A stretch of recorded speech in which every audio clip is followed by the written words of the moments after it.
अस्सलाम वालेकुम स्टूडेंट्स। आज हम अपना नेक्स्ट लेक्चर स्टार्ट कर रहे हैं मिड के बाद।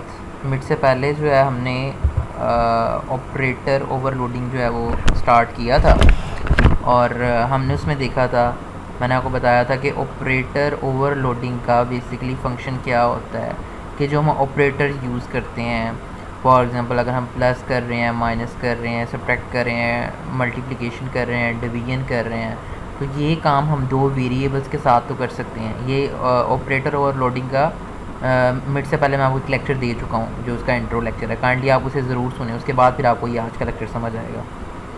तो उसमें हम जो है सिंपल दो वेरिएबल के साथ तो हम काम कर सकते हैं, लेकिन अगर हम एक क्लास के अंदर जो हमारे पास डाटा मेंबर्स होते हैं या हमारे पास कोई फंक्शन होता है, उनके साथ अगर हम जो है ये सारे ऑपरेंट्स जो हैं यूज़ करना चाहते हैं तो वो हम डायरेक्टली नहीं कर सकते, क्योंकि वो जो ऑपरेटर हम यूज़ करते हैं, ऑपरेंट्स यूज़ करते हैं, एडिशन, सब्ट्रैक्शन, मल्टीप्लिकेशन या डिवीजन, वो सिर्फ जो हैं वो वेरिएबल के अंदर जो है इस्तेमाल करने की उनमें सलाहियत होती है, लेकिन यूज़र डिफ़ाइन जो हमारे पास क्लासेस के अंदर जो ऑब्जेक्ट हैं उनको वो अंडरस्टैंड नहीं कर सकते। तो यहाँ पे उनको इस्तेमाल करने के लिए फिर हम यहाँ पे जो हमने ख़ुद से एक क्लास बनाई, क्लास के अंदर हमने मेंबर फंक्शंस लिए।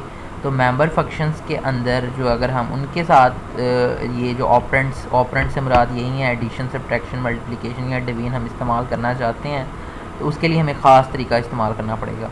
बहरहाल जी, ये मैंने आपको ब्रीफ समरी दी है लास्ट लेक्चर की कि हम ऑपरेटर ओवरलोडिंग क्यों करते हैं, ठीक है। तो आपने इसको जो है जो आपका लास्ट लेक्चर है उसके अंदर आपने इसको डिटेल से आपने इसको स्टडी करना है और बुक भी जो है वो साथ साथ फॉलो करें ताकि आपको कंप्लीट अंडरस्टैंडिंग हो सके इसकी। आज हम ओवरलोडिंग यूनरी ऑपरेटर की बात करेंगे कि आप यूनरी ऑपरेटर जो है वो किस तरह ओवरलोड करते हैं।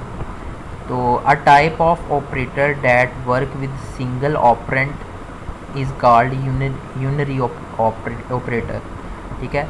एक ऐसा ऑपरेटर जो एक सिंगल ऑपरेंट के साथ काम करता है, ठीक है, उसे हम यूनरी ऑपरेटर कहते हैं। Unary operator are overloaded to increase their capabilities, ठीक है। यूनरी ऑपरेटर क्या करता है, ओवरलोड कर देता है, किस लिए, टू इंक्रीज़ देयर कैपेबिलिटीज़, उसकी कैपेबिलिटी बढ़ाने के लिए, ठीक है, उसको क्या कर देता है, इंक्रीज़ कर देता है। तो यहाँ पे हम कुछ देखते हैं यूनरी ऑपरेटर जो हैं हम कौन कौन से इस्तेमाल करते हैं जब हम एक क्लास के अंदर ऑब्जेक्ट फंक्शन के साथ डील कर रहे होते हैं। तो ये आपको कुछ दिखाए गए हैं। Unary operator that can be overloaded in C++ as follows.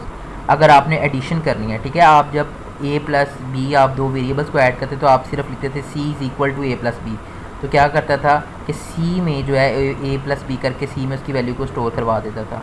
लेकिन यहाँ पर अगर आप देखें तो यहाँ पे अगर आपने ऐड करना है तो यहाँ पे सिंपल आप सिर्फ एडिशन यानी एक दफ़ा ऑपरेटर नहीं यूज़ करेंगे। अगर आपने क्लासेस के अंदर जो है ये ऑपरेटर यूज़ करना है तो फिर आपको दो दफ़ा, ये देखें, यानी अगर एडिशन करनी है तो दो दफ़ा आपको यूज़ करना पड़ेगा। अगर सब्ट्रैक्शन करनी है तो फिर इसी तरह से आपको दो दफ़ा ये आपको साइन यूज़ करना पड़ेगा सब्ट्रैक्शन का। मल्टीप्लिकेशन करनी है तो ये इसके लिए आपको ये ब्रैकेट्स यूज़ करनी पड़ेंगी।